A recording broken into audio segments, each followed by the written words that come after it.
Hello, I'm Andrew Raca. I'm Head of Corporate Finance at VSA Capital.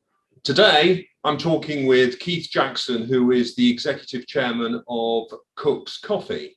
Keith, good to have you on board today. Thank you, Andrew. Good morning. So, I hope you're feeling sufficiently caffeinated this morning. We've got quite a few things to talk about. Cook's Coffee, not a name that we're familiar with in the UK, and yet you've got a pretty big presence. Do you want to just tell us about the company? Sure. Thank you, Andrew. Yes, we've got, so Cook's is an umbrella company, but basically a holding company for a house of brands of two well-established and fast-growing companies in the coffee space in the UK. Perhaps the best known has been around since 2000 in the UK. It's called Esquire's Coffee, and there's 50 of those around the countryside. And the other brand is called 222, and that brand started in Swindon in 2016, and there's 20 outlets there. So we've got 70 stores in total, which it makes us the fourth largest company by aggregate in the coffee space for sort of cafes in the UK, which we're very proud of. But that's less than 1% of the market. So we've got a big opportunity, and we wish to grow that opportunity in the market. So we've got a good base, but we've got big plans to grow it. So 75% of adults, I've read, drink at least one coffee a week in this country. Now, how many of them do so in your stores?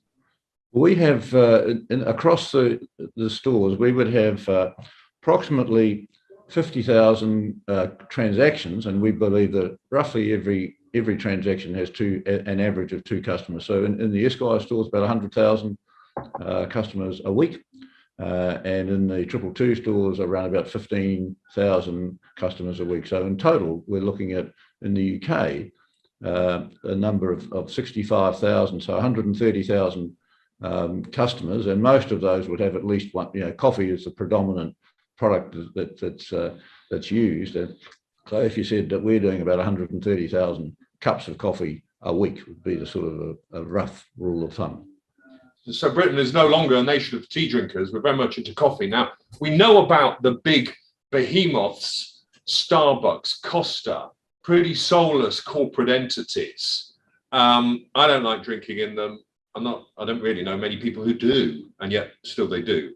What's different about your stores? Yeah, well, our stores are quite different to the companies you refer to, in that we're very much part of the local community. Each of the stores is really locally focused on the local environment. Designs reflect various aspects of the local environment. They're actually owned by franchisees who are members of the local community, so they would invest and be part of that community. So we're very, very different in that regard. Also, that because we're smaller, even though we have a number of stores, but we are able to get unique, sort of a unique offering of the coffee that we have. So we're 100% organic and fair trade in Esquires, and we use a lot of certified Rainforest Alliance in the 222 stores. So we have certification in all of those areas as well. We have a wide range of coffees that we can offer. So a little bit like wine, for people that want to be a little bit more adventurous, we can offer you not just our standard blends, but specific origins and things like, so like a little bit like people that like nice wines, people like to get good coffee, and we offer all of that as well. And going along with that, we offer extremely good and complementary food offerings. And for the combination of both the brands that we have, the Esquire's brand would be about 40% of the sales would be food, and in 222 it's about 25%. And that's just because of the appeal to slightly different target audiences. So one is more family oriented, where we sit down. One is more sort of younger oriented, shorter time spans, and sort of more grab and go. So we very specific. Each store is different and part of that local community, and we think that's a very big and important distinction between us and the much larger groups where you go, it's one place is very much like another. Ours are unique. So this is a franchise operation. You've got local business owners who own their businesses, Esquires, 222, but you're the franchise holder, you're the top company. But how do you, Cook's Coffee, how do you make money? Yeah. So our business is successful if our franchisees are successful. So we regard it very much as a partnership. So our job is to work with our franchise partners to give them successful businesses.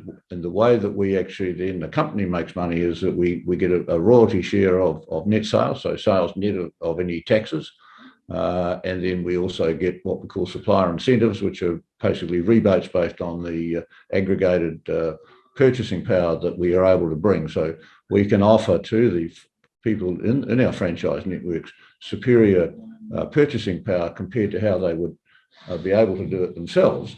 And the company gets a recognition of that in the form of rebates. So they're the two primary ongoing royalty streams, or income streams. And also we do get money from when we establish a franchise, so people will pay an establishment fee. But over a period of time, the one-off type fees when people come in is approximately around about 10% of total revenue over a 10-year period. So the real success of the business is getting recurring revenue streams for businesses that are established. Right, COVID was really tough on your sector. You had to close down so many operations. It wasn't that long ago. So how have you been recovering from that awful time? Yeah, COVID was a very challenging time indeed. You're quite right. And we've actually been really delighted with the resilient bounce back that we've had from ever since the government restrictions were lifted and enabled what we consider back to normal trading. We're seeing very, very strong results. So our current sales for the Esquires brand, which we have pre-COVID information for, is that we're about 46% up on pre-COVID times. Now, some of that's new stores, but a huge proportion of it as well is actually existing stores doing better than they were in the pre-COVID times in terms of net sales. And we're up about 2.4% on a per store basis. Now, that we understand is outperforming the industry, but we're really delighted with that. And even just very recently, the last couple of weeks have been week on week have been record sales in the Esquires camp. Now, 222 at the same time was growing very fast, but we only have comparators for last year, and they're up over 70% on last year, and then on a store by store basis, up over 20% on a like for like. So we're very encouraged by the response that we're seeing and by the resilience. Both for the brand, but equally, Andrew, this is contained in an environment within the industry where there's been quite a big bounce back of the whole industry relative from COVID times since 2021 when the restrictions were lifted, and that's been reflected in independent industry research. So there's been quite a bounce back. We've outperformed the industry in both during COVID times and in that bounce back. So we're very pleased with where we're positioned. Well, that's extraordinarily strong performance to recover so strongly, better than pre-COVID times. And yet here we are, economic conditions are difficult at the moment, uncertain. There's a huge amount of speculation as to how the economy is going to progress at the moment. You mentioned the word resilience. Now that's interesting. Discretionary spend surely is going to be cut by consumers. How do you think that's going to affect your business?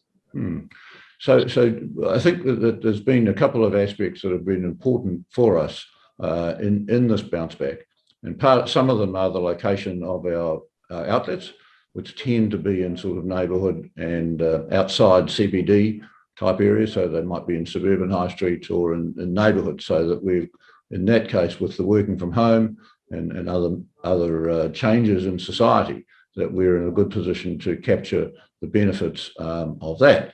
The other thing that we believe that we are in a very well positioned for is that we sort of sit both the brands sit in a position somewhat between just the traditional coffee shop and a restaurant.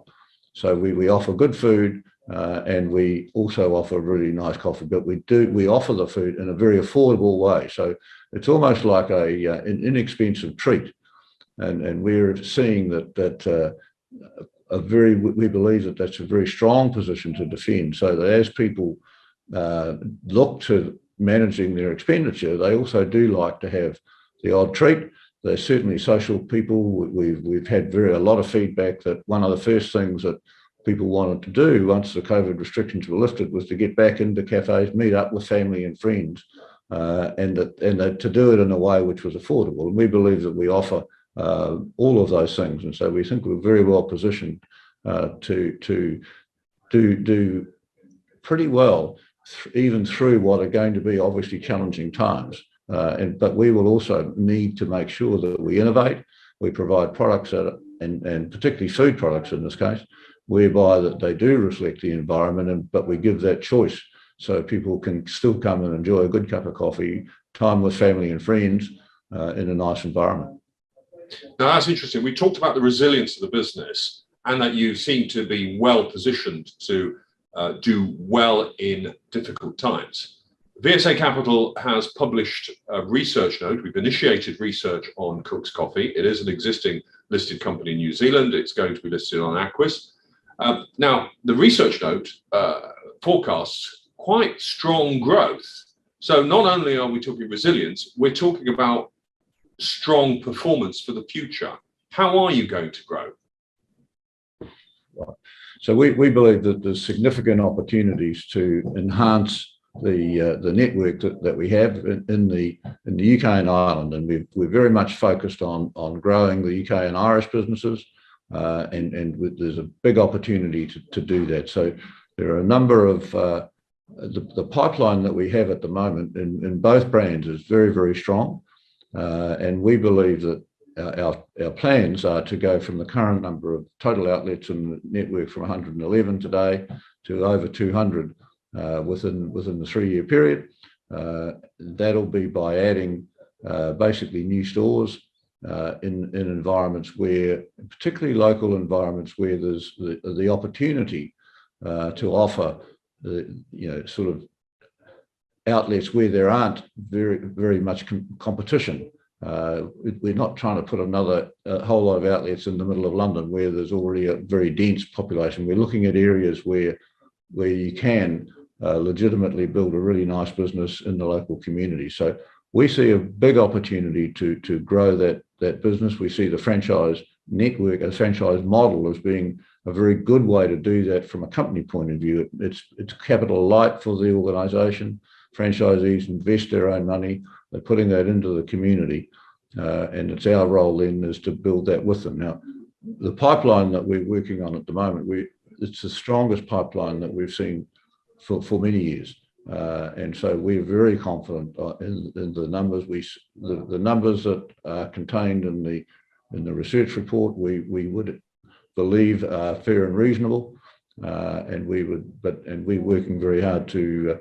We would like to do better than that, but we think that there's a really good opportunity, in particularly in sort of more neighbourhood type of environments, in even sort of smallish towns which might have 10 or 15 or 20,000 people, but a relatively low number of cafes. But but we have to go to the right places and get the right partners, but we're very confident on the ability to achieve the sorts of numbers that are set out in that research report.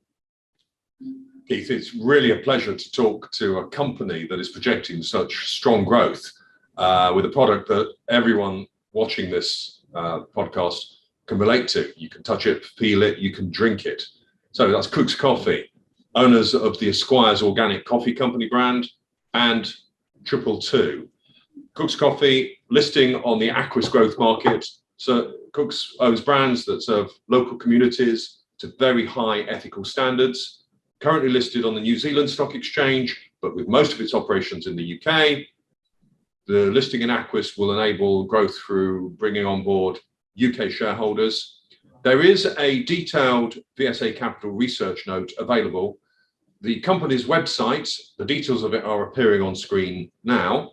And if you are interested in finding out more about the company, then you can also contact the company on their UK Investor Relations email address, which is also appearing on your website now. Keith, thanks very much. Best of luck with your future in the UK. Thank you very much, Andrew. Appreciate it. Thank you.